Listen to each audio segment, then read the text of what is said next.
Emily Carter had always been the kind of woman who carried herself with quiet dignity. At 26, she worked tirelessly as a registered nurse at St. Vincent's Hospital. Every day she slipped into her simple white uniform, tied her hair into a neat bun, and walked through the buzzing corridors with a kind smile on her face. But beneath that smile, she carried a weight few people could understand. Life had not been kind to Emily. She had grown up in a small town with big dreams, but after losing her mother to cancer and watching her father battle financial ruin, Emily had been forced to give up many of her own ambitions. Nursing wasn't just her career, it was her survival. She worked double shifts, skipped meals to save money, and often patched up her old shoes instead of buying new ones. Her colleagues admired her dedication, but no one truly knew the emptiness of her nights when she returned to her one-bedroom apartment and stared at the unpaid bills on the table. There was one thing Emily longed for more than anything: to be seen, to be cherished as a woman, not just as a nurse, not just as someone who healed others, but as someone worth loving. Yet she had never had a proper date, not because she didn't want to, but because she couldn't imagine affording a nice dress or the luxury of dining out. Romance felt like a dream meant for someone else. One crisp autumn morning, Emily was assigned a new patient, a little girl named Lily, barely 8 years old, recovering from a serious accident. Lily's laughter filled the ward like sunshine breaking through a storm. Despite her pain, she remained cheerful, drawing pictures for the nurses and telling them stories about her favorite fairy tales. Emily grew attached to her quickly, bringing her small treats from the hospital cafeteria and spending extra time by her bedside. But it wasn't just Lily who caught Emily's attention. It was her father. Michael Turner was a tall, broad-shouldered man in his early 40s. His presence was quiet yet commanding, the kind of man who didn't need to speak loudly to be noticed. His eyes, deep brown with a trace of weariness, often softened when they rested on his daughter. He wore simple suits, but they fit him well, and his salt and pepper hair gave him an air of dignified maturity. Emily had met many parents during her career, but something about Michael was different. He wasn't just grateful for Emily's care, he noticed her. He would ask how her day was going, if she'd had lunch, if she was getting enough rest. The first time he brought her a cup of coffee, Emily had blushed so deeply that she avoided eye contact the rest of the shift. Still, she reminded herself, he's a patient's father. He's being kind, don't read too much into it. But over the weeks, as Lily recovered, the bond between Emily and Michael grew. They shared conversations in hushed tones. Late at night, after Lily had fallen asleep, Michael spoke of his late wife, how much he missed her laughter, and how hard it had been raising Lily alone. Emily listened, offering empathy and warmth, though inside she wondered if she was crossing an invisible line. Then came the invitation that would change her life. It was Lily's idea, really. One afternoon, while Emily helped her color in a princess sketchbook, Lily asked innocently, "Miss Emily, why don't you ever wear pretty dresses like the princesses do? You'd look so beautiful." Emily laughed softly, hiding the sting behind her smile. "I don't really have dresses, sweetheart. Nurses don't need them." But Michael's eyes lingered on Emily for a long moment after that. The next evening, as Emily finished her shift, he approached her in the corridor. His voice was steady, but there was something vulnerable in the way he spoke. "Emily, you've been so much more than just a nurse to us. You've been a friend to Lily and to me. I was wondering, would you allow me the honor of taking you out on a date? My first date since..." He paused, swallowing. "Since I lost my wife." Emily froze. 100 thoughts raced through her mind. Her shabby wardrobe, her empty bank account, the voice in her head that told her she wasn't worthy. She wanted to say yes desperately, but one question stopped her. What would I even wear? Emily lay awake that night, staring at the ceiling of her dimly lit apartment. Michael's words replayed in her head like a melody she couldn't silence. "Would you allow me the honor of taking you out on a date?" It had been such a simple question, spoken with sincerity and warmth. But to Emily, it carried the weight of the world. A date with Michael Turner, a man who was kind, gentle, successful, and who had chosen her, not out of pity, but out of genuine admiration. For the first time in years, she felt seen, desired, yet reality quickly crashed down. She opened her tiny wardrobe, pulling out the same 2 uniforms she rotated between shifts, and the one faded dress she had worn to her mother's funeral years ago. The black fabric was stretched thin, its color dulled with age. There was no way she could wear it on a date with Michael. Her heart sank as she sat on the edge of her bed, running her fingers over the fabric. Why can't I just have one nice thing? Just one dress to make me feel like a woman again. The next day, Emily avoided Michael's eyes as she moved around the ward. She busied herself with charts and patient rounds, but her mind was restless.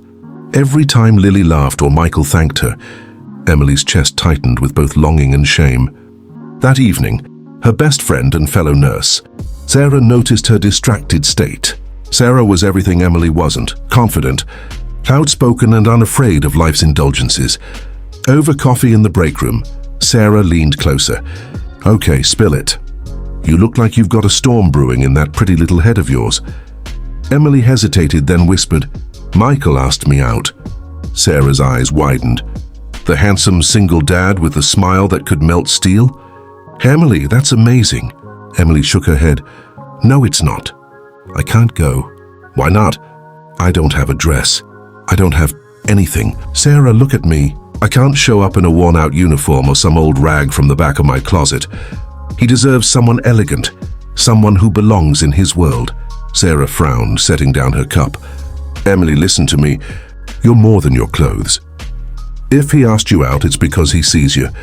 Not your wardrobe, not your bank account, you." Emily smiled weakly, but her heart still ached. That weekend, Emily gathered her courage and stepped into a small boutique downtown. The shop sparkled with sequined gowns and silk dresses, each one more beautiful than the last. For a moment, she allowed herself to dream, imagining the swish of fabric against her skin, the look in Michael's eyes when he saw her walk in. But then she flipped over the price tag of a simple navy blue dress. $220s, her stomach dropped. That was nearly half her rent. She placed it back carefully, as if even touching it too long might cost her more than she had. The saleswoman approached with a polite smile. "Looking for something special?" Emily forced a nod. "Just browsing." When she left the shop, the cold evening air bit at her cheeks. She wrapped her thin coat tighter around herself, tears stinging her eyes. She wanted to say yes to Michael more than anything, but the thought of showing up in something shabby, of being silently judged, terrified her.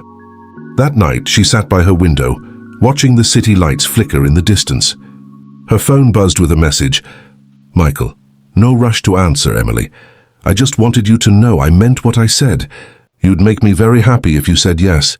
Her fingers hovered over the keyboard, but she couldn't bring herself to reply.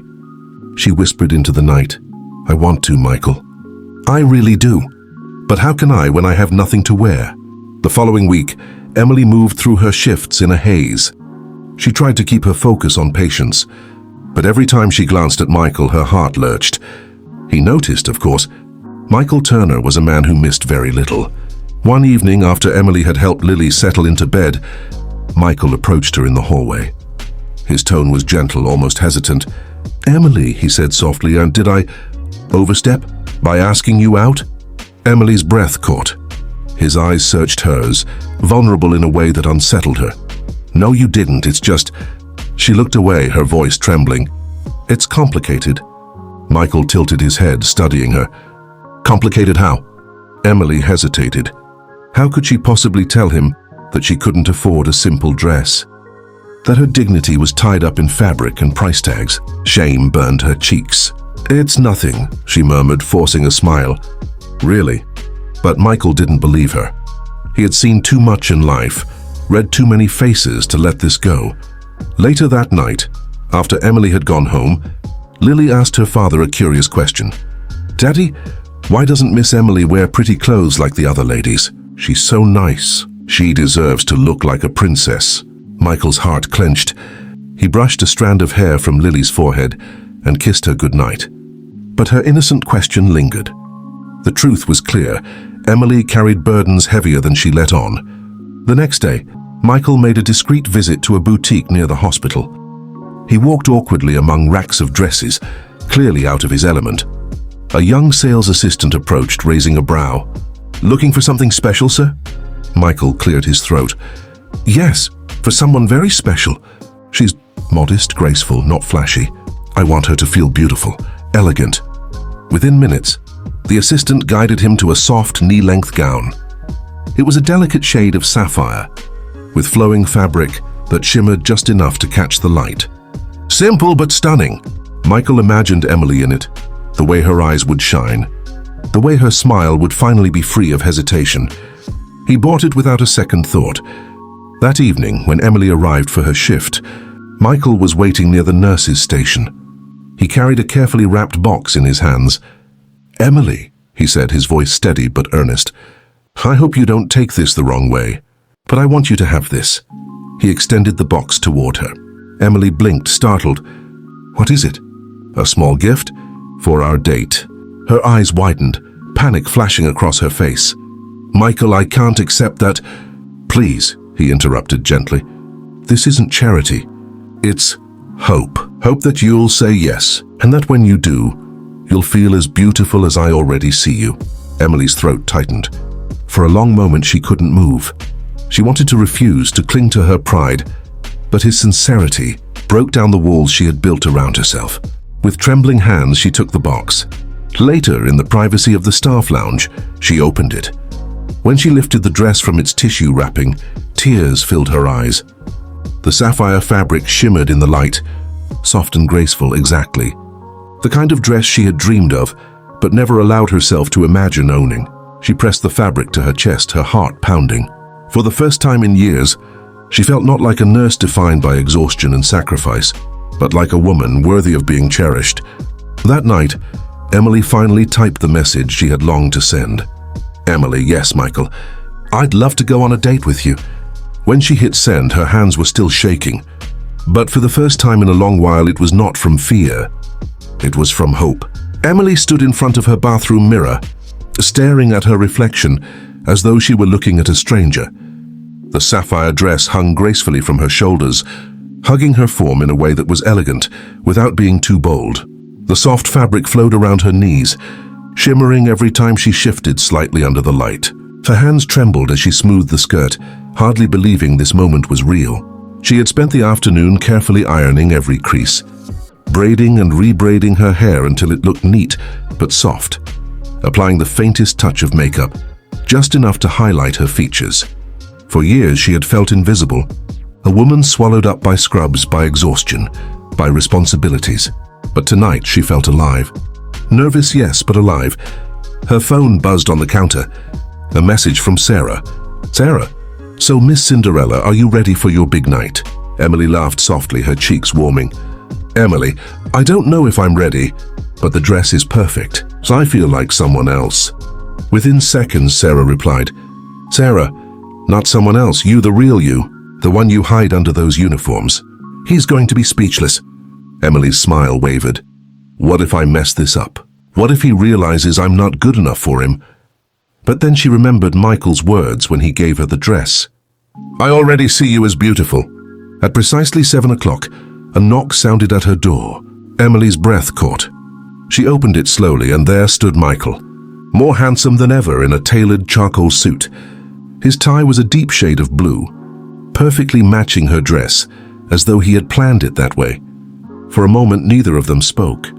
Michael's eyes widened as he took her in, his lips parting slightly. Finally, he whispered, "Emily, you look breathtaking." Heat flooded her cheeks. "Thank you," she murmured, unable to stop the shy smile tugging at her lips. Michael extended his hand. "Shall we?" When Emily slipped her hand into his, it was warm, steady, reassuring. For the first time in years, she felt safe. They drove into the city, the lights glittering like stars scattered across the skyline. Emily sat quietly in the passenger seat, her nerves buzzing.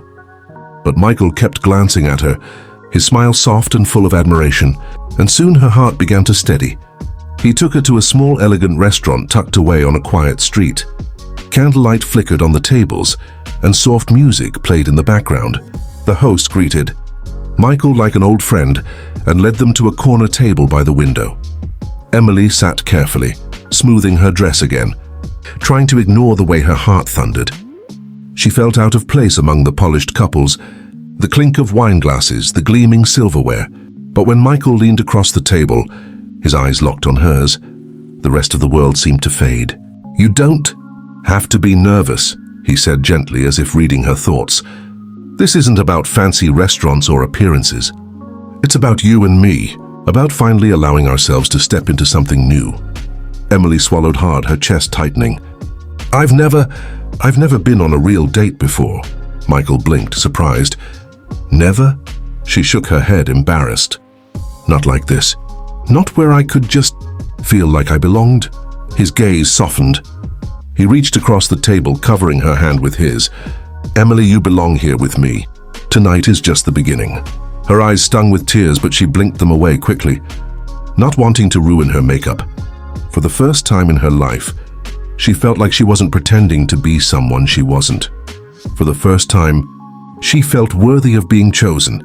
As the evening unfolded, laughter flowed easily between them. They shared stories about Lily's mischievous antics, about Emily's childhood dreams, about Michael's journey through loss and resilience. The restaurant faded into the background, leaving only the warmth of connection between them.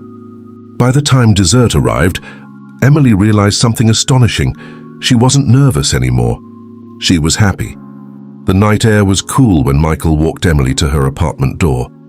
The city lights shimmered behind them, and the hum of distant traffic created a soft background music. Emily held the edges of her sapphire dress nervously, unsure of how to end such a perfect evening. Michael turned to her, his eyes lingering with quiet admiration. "Emily," he said softly, "I meant what I told you earlier. Tonight wasn't about fancy food or candlelight. It was about finally finding someone who makes the world feel lighter." Her chest tightened. She lowered her gaze, whispering, "You don't know how much that means to me. For so long I thought I wasn't worthy of moments like this." He lifted his hand and gently tilted her chin up, forcing her eyes to meet his. "You are worthy, Emily, more than you realize. You've been giving your whole heart to others for years, caring for patients, helping people heal, but who has cared for you?" The tenderness in his voice broke down her last defenses. A tear slipped from the corner of her eye, and Michael brushed it away gently with his thumb. "I'm sorry," she laughed shakily. "I didn't mean to cry. This is the first time in a long while I felt like someone actually sees me." Michael's smile was soft. "That's because I do see you." They stood in silence for a moment, their hands brushing together, the night stretching between them like a promise. Emily wanted to stay in that moment forever, but finally she whispered, "Thank you for tonight. For everything." Michael nodded. "This isn't the end, Emily, it's just the beginning. I want to see where this goes, if you'll let me." Her heart fluttered. She nodded, unable to trust her voice. As he left, Emily leaned against her door, closing her eyes. The scent of his cologne lingered faintly in the air, mixing with the thrill of possibility. For the first time in years, she felt excited for tomorrow. Later that night, she changed out of the sapphire dress carefully, almost reverently, as though it were a fragile treasure. She hung it neatly in her closet and then sat on her bed, hugging her knees. Her phone buzzed. A message from Michael. "Michael, did you get home safe?" She smiled and typed quickly. "Emily, yes, thank you for walking me. Tonight was unforgettable." There was a pause, then another message. "Michael, it was unforgettable for me too. Sleep well, Emily, sweet dreams." Emily lay back on her pillow, her heart full in a way she had never experienced. She closed her eyes, imagining his hand in hers, the warmth of his gaze, the way he made her feel like she wasn't just a nurse, but a woman worth loving. Sleep came easily that night, wrapped in hope. On the other side of town, Michael sat in his quiet living room, sipping a glass of water while Lily slept upstairs.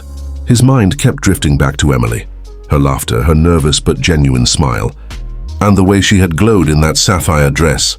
It had been years since he felt this way. Since losing his wife, he had convinced himself he would never open his heart again. But Emily had slipped past his defenses, not with grand gestures, but with kindness, humility, and authenticity. He leaned back, staring at the ceiling, and whispered to himself, maybe it's time. Maybe we both deserve a second chance. For both of them, that night marked a turning point. For Emily, it was the first time she allowed herself to believe she could be loved without needing to prove her worth. For Michael, it was the first time he dared to imagine a future where his heart wasn't bound by grief, but opened by hope. Neither of them knew what lay ahead, but as the night faded into morning, one thing was certain: their lives had begun to intertwine, and neither wanted to let go. Days turned into weeks after that first date, and Emily found her world slowly changing. Her life at the hospital was still demanding, her shifts still long and exhausting, but everything felt lighter. The moments she once dragged herself through were now brightened by the simple thought of Michael's smile or the way Lily's face lit up when she saw her. For Emily, the sapphire dress had become more than clothing. It was a symbol of transformation. Each time she opened her closet and saw it hanging there, she remembered the woman she had felt like that night. Strong, radiant, and worthy of love. It reminded her that she didn't need riches or perfection to deserve happiness. She only needed to allow herself to accept it. Michael and Emily's bond deepened quickly. They began meeting for coffee after her shifts, sometimes just sitting in the hospital cafeteria when she was too tired to go anywhere else. Other nights, Michael cooked simple dinners at his home, while Lily insisted that Emily join them. Those evenings were filled with laughter, playful teasing, and a warmth Emily had long forgotten existed. One night, as Emily helped Lily with her homework at the dining table, the little girl looked up suddenly. "Miss Emily, are you going to be my daddy's princess?" Emily blinked, caught off guard. Michael froze mid-step, holding a dish towel in his hand, clearly just as surprised. "Lily," he said gently, a smile tugging at his lips. "That's not how you ask questions like that." But Emily's cheeks burned, her heart racing. She glanced at Michael nervously, but his expression was calm, hopeful even. She smiled softly at Lily. "I don't know about being a princess, sweetheart, but I'd be very happy to keep being your friend." Lily beamed, satisfied with that answer, and returned to her math problems. But the glance Michael and Emily shared across the table said more than words ever could. One evening, weeks later, Michael asked Emily to walk with him after dinner. The night was quiet, the stars faint but visible. They strolled through the small park near his home, their hands brushing together, until finally, he intertwined his fingers with hers. "Emily," he began, his voice steady but filled with emotion, "I don't want to rush things. I know we both carry pasts that shaped us, and we've both been afraid to open up again, but I can't ignore what I feel anymore." Her breath caught. The cool air nipped at her cheeks, but her chest felt warm. "Michael," she whispered. He stopped walking and turned to face her. "You've brought light back into my life. You've given Lily joy, and you've given me hope I thought I'd lost forever. I don't know what the future holds, but I know I want you in it." Emily's throat tightened. She thought of all the nights she had sat alone, believing she was invisible, believing her worth was tied to what she couldn't afford. And now here she was, standing with a man who saw her heart, not her hardships. Tears shimmered in her eyes as she nodded. "I want that too, Michael. I want us." Relief and joy washed across his face. He pulled her into his arms, holding her as though he never wanted to let go. And in that embrace, Emily felt the final remnants of her old fears melt away. In the months that followed, their relationship blossomed. Emily still worked long hours, and Michael still carried the responsibilities of being a father, but they faced it together. On her days off, she and Lily baked cookies or painted in the living room. On weekends, Michael surprised her with small adventures, a picnic in the park, a drive to the countryside, a visit to the bookstore she loved but could rarely afford. And each time Emily slipped into the sapphire dress, whether for a dinner date or a quiet evening, she remembered the night everything changed. The night she stopped being the nurse who couldn't afford a dress and became the woman who was loved exactly as she was. 1 year later, Emily stood in front of another mirror, her heart pounding, but this time, it wasn't the sapphire dress she wore. It was a wedding gown, simple yet elegant, chosen with the same humility that defined her. Sarah fussed with the veil while Lily danced around the room, excited to walk down the aisle as the flower girl. Michael waited at the end of that aisle, his eyes shining with the same tenderness as the night he first asked her out. And as Emily walked toward him, she thought about how far she had come, from loneliness and doubt to love and belonging. Her journey hadn't been about a dress, after all. It had been about discovering that she was and always had been enough.